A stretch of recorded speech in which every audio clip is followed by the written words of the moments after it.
La cité interdite rouverte à Pékin, où en est le déconfinement en Chine? Des gardes masqués à l'entrée de la cité interdite de Pékin surveillent les arrivées. 5000 touristes maximum par jour seulement pourront visiter le palais impérial, qui est désormais rouvert depuis ce vendredi 1er mai. Avant la pandémie, ils étaient 80 000 à visiter tous les jours, cet immense complexe de 72 hectares et ex-résidence des empereurs. Résultat, les visiteurs peuvent profiter d'une cité interdite comme ils ne l'ont jamais vue. Les immenses cours pavées sont quasi désertes au milieu des bâtiments aux colonnes rouges et aux tuiles orange vernissées. Des contrôles de température ont lieu à l'entrée et quiconque aura de la fièvre ou toussera sera interdit d'entrer. Les visiteurs doivent porter des masques et montrer leur code de santé sur leur téléphone portable qui prouve qu'ils ne sont pas porteurs du virus. Ils doivent se tenir à au moins 1 mètre les uns des autres. Cette réouverture est un signal fort en Chine, après 3 mois de fermeture due à la crise du nouveau coronavirus. Le palais impérial proche de la place Tiananmen avait fermé ses portes le 25 janvier, quand les autorités ont décrété la fermeture de toutes les attractions touristiques et le confinement d'une province entière. Pékin a récemment annoncé que les autres musées de la ville allaient rouvrir progressivement à partir du 1er mai. À lire aussi, l'OMS appelle Pékin à l'inviter pour enquêter sur les origines du virus. Seuls les sites touristiques situés à l'extérieur ont ainsi été autorisés à rouvrir. Et ils ne peuvent accueillir que 30% maximum de leur nombre habituel de visiteurs. Dès lors, les Chinois profitent ce vendredi, avec un optimisme prudent de leurs premières vraies vacances depuis l'épidémie de Covid-19. Aucune affluence monstre n'est attendue durant ces 5 jours de congés nationaux du 1er mai.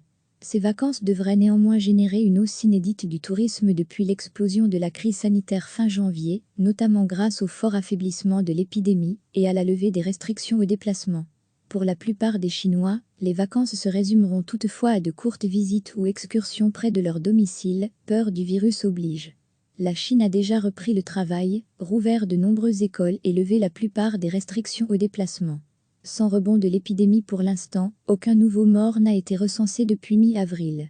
L'amélioration a conduit cette semaine, la ville de Pékin à abandonner l'obligation faite aux voyageurs venant de zones à risque d'effectuer une quarantaine de 14 jours. À lire aussi, la Chine redoute une deuxième vague de coronavirus. Harbin entre en quarantaine au centre de toutes les attentions. La province de Hubei a démarré son déconfinement le 25 mars, tandis que le bouclage de sa capitale Wuhan, berceau de la pandémie, a été levé le 8 avril. Mais la mairie a replacé en confinement plusieurs dizaines de quartiers après la découverte de cas asymptomatiques. Partout en Chine, les gens doivent continuer à porter un masque, à montrer sur leur smartphone leur code de santé attestant de leur non-contagiosité, ou se faire prendre leur température à l'entrée des parcs, supermarchés et bâtiments. Les autorités traquent sans relâche le Covid-19. Chaque jour, des dizaines de milliers de personnes passent un test de dépistage. À lire aussi, Pékin durcit à nouveau certaines mesures de confinement grande hantise. Les cas asymptomatiques susceptibles de transmettre le virus sans même savoir qu'ils sont eux-mêmes atteints. En conséquence, les laboratoires pharmaceutiques multiplient dans tout le pays les lignes de production de tests à l'acide nucléique, tandis que les plateformes de commerce en ligne, comme Alibaba et JD.com, permettent aux particuliers de réserver en quelques clics un test de dépistage. La demande provient en majorité de personnes qui se préparent à partir en voyage d'affaires et devront prouver qu'elles peuvent sans danger prendre l'avion ou descendre à l'hôtel. À Wuhan, province de Hubei, la ville du centre du pays, où le nouveau coronavirus a fait son apparition fin 2019, les enseignants mais aussi les employés de centres commerciaux ou de maisons de retraite ont droit au dépistage. Peuplée de 59 millions d'habitants, la province est de très loin la plus touchée de Chine. Elle concentre 97% des 4632 morts du Covid-19 officiellement enregistrés dans le pays. La quasi-totalité du Hubei avait été bouclée fin janvier par un cordon sanitaire destiné à empêcher la propagation du nouveau coronavirus. Son chef-lieu, Wuhan, a mis fin au bouclage le 8 avril. À lire aussi, coronavirus en Chine, le bouclage de Wuhan est levé, euphorie dans le berceau de la pandémie dans cette province chinoise du Hubei, les écoles secondaires rouvriront le 6 mai pour les élèves de rhétorique. Dans le reste du pays, selon l'UNESCO, la Chine a rouvert entre 30% de ses écoles, notamment pour les élèves de rhéto, à l'exception notable de la capitale Pékin. Comme pour le reste du pays, les épreuves de fin de cycle, le Gaokao, concours d'entrée à l'université, commenceront le 7 juillet, soit un mois plus tard que les autres années, ont annoncé les autorités du Hubei sur leur site internet. Dans la province du Zhejiang Est, une école privée géante a entrepris de dépister pas moins de 20 000 élèves et enseignants depuis le 13 avril. Séparés par un intervalle d'1,50 m, les élèves se voient administrer le test dans la cour de récréation. Interdit de gagner la classe tant que le test n'est pas négatif. L'épidémie a été largement maîtrisée en Chine, mais nous avons toujours des inquiétudes. Avec ces tests, l'école nous rassure entièrement, se félicite parmi les élèves Tao Xiaxin. Le pays disposait début avril d'une capacité de production quotidienne de 4 millions de trousses de dépistage, selon les autorités. Un chiffre à mettre en regard des 1,4 milliard d'habitants que compte le pays le plus peuplé du monde. Et un seul porteur du virus peut faire l'objet de nombreux tests de dépistage durant sa période de surveillance. Mais seuls 50% à 70% des tests à l'acide nucléique seraient fiables, a averti à la télévision Wu Zunyu, chef épidémiologiste du Centre national de contrôle des maladies. Face aux doutes et critiques en provenance de l'étranger, les producteurs chinois assurent de la qualité de leurs tests, comme l'IFRIVE, un laboratoire de Shanghai, qui revendique une fiabilité à 90%. Le groupe exporte désormais vers la France et l'Italie, deux des pays les plus touchés en Europe. La session annuelle du Parlement chinois, grand-messe rituelle du régime communiste, qui rassemble 3000 députés s'étire en général sur 10 jours. Elle s'ouvrira le 22 mai, avec 2 mois et demi de retard. Mais pour l'instant, les autorités n'ont pas communiqué sur des modifications éventuelles concernant le nombre de participants et la durée de l'événement. L'événement a traditionnellement lieu dans le cadre solennel du Palais du Peuple à Pékin. Il devrait donner l'occasion au président Xi Jinping de proclamer la victoire du pays sur l'épidémie de coronavirus. Recevez chaque matin l'essentiel de l'actualité. Des gardes masqués à l'entrée de la cité interdite de Pékin surveillent les arrivées. 5000 touristes maximum par jour seulement pourront visiter le palais impérial, qui est désormais rouvert depuis ce vendredi 1er mai. Avant la pandémie, ils étaient 80 000 à visiter tous les jours, cet immense complexe de 72 hectares et ex-résidence des empereurs. Résultat, les visiteurs peuvent profiter d'une cité interdite comme ils ne l'ont jamais vue. Les immenses cours pavées sont quasi désertes au milieu des bâtiments aux colonnes rouges et aux tuiles oranges vernissées. Des contrôles de température ont lieu à l'entrée et quiconque aura de la fièvre ou toussera sera interdit d'entrer. Les visiteurs doivent porter des masques et montrer leur code de santé sur leur téléphone portable, qui prouve qu'ils ne sont pas porteurs du virus. Ils doivent se tenir à au moins 1 mètre, les uns des autres. Cette réouverture est un signal fort en Chine, après 3 mois de fermeture due à la crise du nouveau coronavirus. Le palais impérial proche de la place Tiananmen avait fermé ses portes le 25 janvier, quand les autorités ont décrété la fermeture de toutes les attractions touristiques et le confinement d'une province entière. Pékin a récemment annoncé que les autres musées de la ville allaient rouvrir progressivement à partir du 1er mai. À lire aussi, l'OMS appelle Pékin à l'inviter pour enquêter sur les origines du virus. Seuls les sites touristiques situés à l'extérieur ont ainsi été autorisés à rouvrir. Et ils ne peuvent accueillir que 30% maximum de leur nombre habituel de visiteurs. Dès lors, les Chinois profitent ce vendredi, avec un optimisme prudent de leurs premières vraies vacances depuis l'épidémie de Covid-19.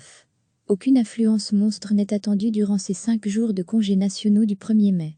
Ces vacances devraient néanmoins générer une hausse inédite du tourisme depuis l'explosion de la crise sanitaire fin janvier, notamment grâce au fort affaiblissement de l'épidémie et à la levée des restrictions aux déplacements.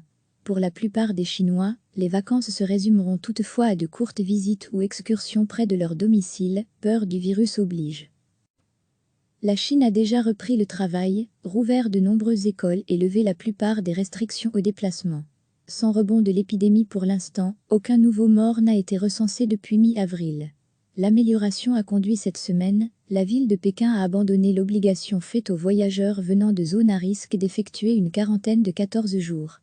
À lire aussi, la Chine redoute une deuxième vague de coronavirus. Harbin entre en quarantaine au centre de toutes les attentions. La province de Hubei a démarré son déconfinement le 25 mars, tandis que le bouclage de sa capitale Wuhan, berceau de la pandémie, a été levé le 8 avril. Mais la mairie a replacé en confinement plusieurs dizaines de quartiers après la découverte de cas asymptomatiques.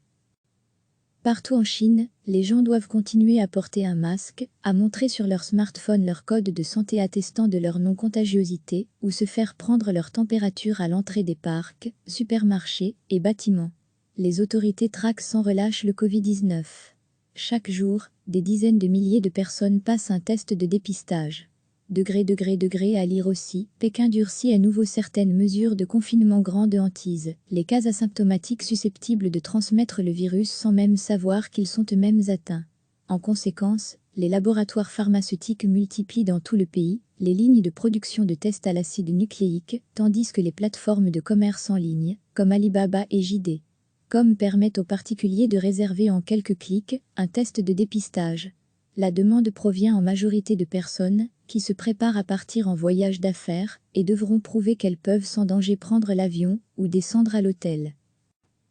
À Wuhan, province de Hubei, la ville du centre du pays, où le nouveau coronavirus a fait son apparition fin 2019, les enseignants mais aussi les employés de centres commerciaux ou de maisons de retraite ont droit au dépistage. Peuplée de 59 millions d'habitants, la province est de très loin la plus touchée de Chine. Elle concentre 97% des 4632 morts du Covid-19 officiellement enregistrés dans le pays. La quasi-totalité du Hubei avait été bouclée fin janvier par un cordon sanitaire destiné à empêcher la propagation du nouveau coronavirus. Son chef-lieu, Wuhan, a mis fin au bouclage le 8 avril. À lire aussi, coronavirus en Chine, le bouclage de Wuhan est levé, euphorie dans le berceau de la pandémie. Dans cette province chinoise du Hubei, les écoles secondaires rouvriront le 6 mai pour les élèves de rhétorique. Dans le reste du pays, selon l'UNESCO, la Chine a rouvert entre 30% de ses écoles, notamment pour les élèves de rhéto, à l'exception notable de la capitale Pékin. Comme pour le reste du pays, les épreuves de fin de cycle, le Gaokao, concours d'entrée à l'université, commenceront le 7 juillet, soit un mois plus tard que les autres années, ont annoncé les autorités du Hubei sur leur site internet. Dans la province du Zhejiang Est, une école privée géante a entrepris de dépister pas moins de 20 000 élèves et enseignants depuis le 13 avril.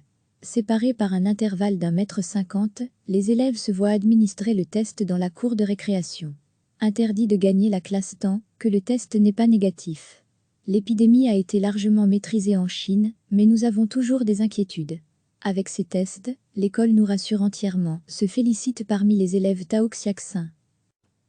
Le pays disposait début avril d'une capacité de production quotidienne de 4 millions de trousses de dépistage, selon les autorités. Un chiffre à mettre en regard des 1,4 milliard d'habitants que compte le pays le plus peuplé du monde. Et un seul porteur du virus peut faire l'objet de nombreux tests de dépistage durant sa période de surveillance. Mais seuls 50% à 70% des tests à l'acide nucléique seraient fiables, a averti à la télévision Wu Zunyu, chef épidémiologiste du Centre national de contrôle des maladies.